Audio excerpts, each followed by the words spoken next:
वनमानुष की दर्दनाक कहानी। मुंशी प्रेमचंद की कहानी। आज हम तुम्हें एक वनमानुष का हाल सुनाते हैं। सामने जो तस्वीर है उससे तुम्हें मालूम होगा कि वनमानुष ना तो पूरा बंदर है ना पूरा आदमी। वह आदमी और बंदर के बीच में एक जानवर है, मगर वह बड़ा बलवान होता है और आदमियों को बड़ी आसानी से मार डालता है। वह अधिकतर अफ्रीका के जंगलों में पाया जाता है। एक दिन एक शिकारी अफ्रीका के क्लब में बैठा हुआ अखबार पढ़ रहा था कि उसका एक दोस्त घबराया हुआ कमरे में आया और बोला, एक हबशी बहुत दूर से यहाँ आया है और कहता है कि पास के जंगल में एक नर वनमानुष निकला है जो सिर्फ आदमियों को मार रहा है। शिकारी ने उस हबशी को बुलाकर पूछताछ की तो मालूम हुआ कि उबांसी जाति के एक आदमी ने उस वनमानुष के जोड़े को मार डाला है। शायद इसीलिए वह आदमियों को मार रहा है। हबशी ने कहा, साहब, ऐसे डील डौल का वनमानुष कहीं देखने में नहीं आया था। बड़े बड़े जवानों को बात की बात में मार डालता है। ताज्जुब तो यह है कि वह चुन चुन कर उसी जात के आदमियों को मारता है। अब तक करीब 10 उबांसियों को मार चुका है। शिकारी से शेर का शिकार करने आया था, पर उसने दिल में सोचा, यह वनमानुष तो शेर से भी ज़्यादा खौफनाक है, पहले इसी को क्यों न मारूं। दूसरे दिन उसने तड़के ही शिकार का सामान ठीक ठाक किया और उसी हबशी को लेकर जंगल की तरफ चल खड़ा हुआ। कई सिपाही भी मौजूद थे।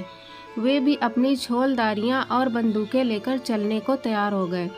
हबशी राह देखता हुआ आगे आगे चलने लगा। दिन भर लगातार चलने के बाद वे लोग उबांसियों के गांव में पहुंचे। रास्ते में बहुत से जानवर मिले, पर वनमानुष का कहीं निशान तक न मिला। अफ्रीका के सब गांव करीब करीब एक ही तरह के होते हैं।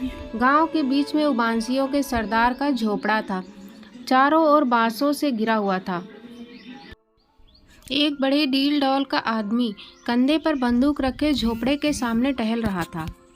शिकारियों की खबर पाकर उबांसी सरदार उनसे मिलने आया और फौजी सलाम करके बोला, आप लोग खूब आए। अब मुझे उम्मीद है कि वनमानुष जरूर मारा जाएगा। हम लोगों का तो घर से निकलना मुश्किल हो गया है। शिकारी ने गरूर के साथ कहा, हाँ देखो क्या होता है। आए तो इसी इरादे से हैं। शिकारियों ने सरदार के झोपड़े के पास ही अपनी छोलधारियाँ लगा दी और पेट देवता की पूजा करने की फिक्र करने लगे कि अचानक किसी के कराहने की आवाज़ आई, जैसे उसका कोई मर गया हो। शिकारी ने पूछा, यह कौन रो रहा है? हबशी ने घबराई हुई आवाज़ में कहा, हुजूर, यह वही वनमानुष है। दिन भर अपने मुर्दा जोड़े के पास बैठा रोता है और रात होते ही इधर उधर घूमने लगता है। न मालूम किस वक्त चुपके गांव में घुस जाता है और किसी न किसी को मार डालता है और किसी जाति के आदमी से नहीं बोलता। लोग दिन भर के थके मांदे भूखे प्यासे थे। वनमानुष का शिकार करने की किसे सूझती थी। जब लोग खा पीकर फारिग हुए तो सलाह होने लगी कि वनमानुष का शिकार कैसे किया जाए। उबांसी सरदार ने कहा, रात को आप लोग उसे नहीं पा सकते, दिन को ही उसका शिकार हो सकता है। शिकारियों को भी उसकी सलाह पसंद आई। सब अपनी अपनी छोलदारियों में घुस गए और बाहर पहरे का यह बंदोबस्त कर दिया कि 2-2 घंटे के बाद पहरा बदल दिया जाए। शिकारी थका था, जल्दी ही सो गया, लेकिन थोड़ी ही देर सोया था कि उसकी नींद टूट गई और सामने एक परछाई सी खड़ी दिखाई दी। उसकी आंखें आग की तरह जल रही थीं। सरदार ने फौरन आवाज़ दी, संतरी, पर कोई जवाब न मिला। न मालूम यह आवाज़ संतरी के कानों तक पहुंची भी या नहीं। अफसर ने तुरंत बिजली की बत्ती जलाई। उसका कलेजा सन्न हो गया। सामने 6 फीट का वनमानुष खड़ा था और उसके हाथ में संतरी की बंदूक थी, जिसकी नली बिल्कुल टेढ़ी मेढ़ी हो गई थी। वह शिकारी की ओर आंखें जमाए हुआ था, जैसे सोच रहा हो कि इसे मारूं या छोड़ दूं। उसका डरावना चेहरा देखकर शिकारी की घिघी बन गई। मुंह से आवाज़ तक न निकली। अचानक बाहर किसी चीज़ के गिरने का धमाका हुआ। शायद कोई संतरी अंधेरे में ठोकर खाकर गिर पड़ा था। वनमानुष ने झट बंदूक फेंक दी और उछलकर छोलदारी से बाहर निकल आ गया।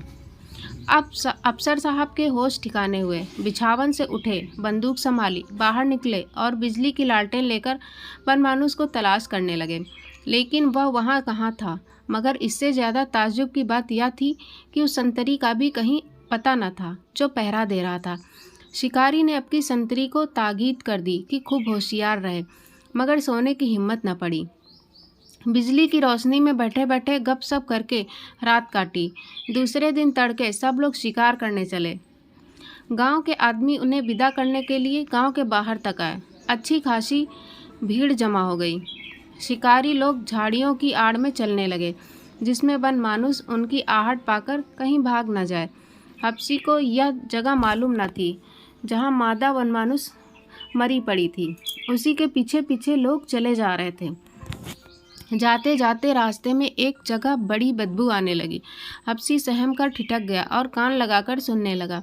वहीं रोने की आवाज़ सुनाई दी। शिकारी ने अपने साथियों से कहा, तुम लोग बंदूकें तैयार रखो, मैं आगे आगे चलता हूँ।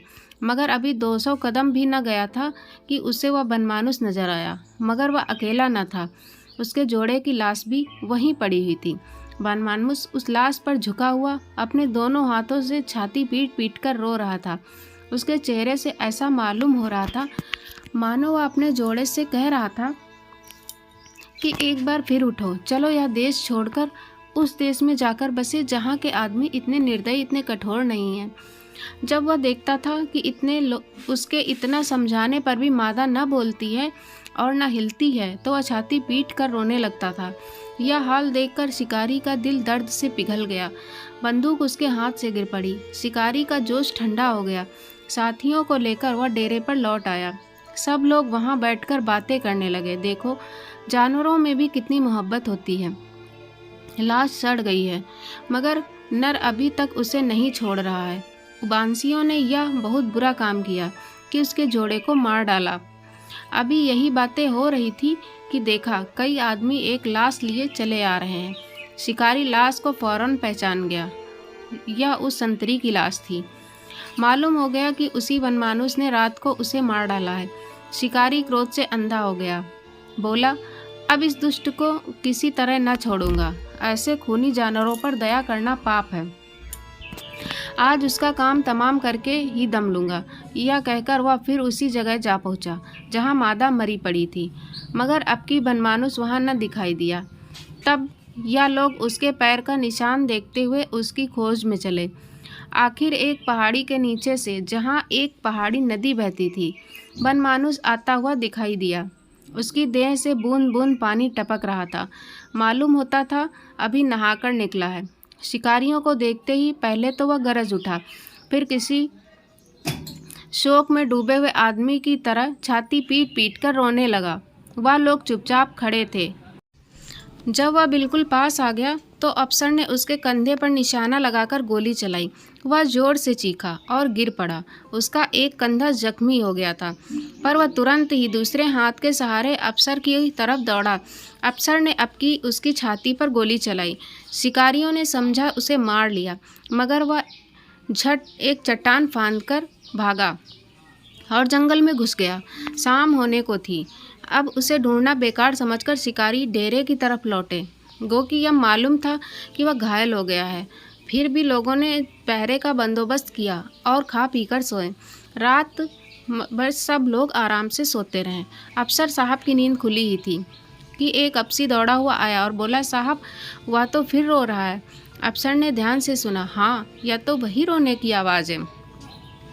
लोगों ने झटपट कपड़े पहने और बंदूकें लेकर रवाना हो गए। उस जगह पहुंचकर ये लोग झाड़ियों की आड़ से दोनों वनमानुसों की अंतिम प्रेम लीला का तमाशा देखने लगे। देखा कि वह अपने जोड़े की लाश को अपने खून से रंगी हुई छाती से दबाकर रो रहा है। उसकी आंखों में नशा सा छाया हुआ मालूम होता था, जैसे कोई शराब के नशे में चूर हो। यह दर्दनाक माजरा देखकर शिकारियों की आंखें भी आंसू से तर हो गई थीं। यह तो मालूम ही था कि वह अब चोट नहीं कर सकता। शिकारी उसके बिल्कुल पास चला गया कि अगर हो सके तो उसे जीता पकड़कर मरहम पट्टी की जाए। उसे देखते ही वनमानुस ने बड़ी दर्दनाक आंखों से उसकी ओर देखा, मानो कह रहा था, क्यों देरी करते हो, एक गोली और चला दो कि जल्द इस दुख भरे संसार से विदा हो जाऊं। शिकारी ने ऐसा ही किया। एक गोली से उसका काम तमाम कर दिया। इधर बंदूक की आवाज़ हुई, उधर वनमानुष चित्त हो गया, मगर आवाज़ के साथ ही शिकारी का दिल भी कांप उठा। उसे ऐसा मालूम हुआ, मैंने खून किया है, मैं खूनी हूँ। आशा करती हूँ दोस्तों कहानी पसंद आई होगी। कृपया चैनल को सब्सक्राइब करना ना भूलें।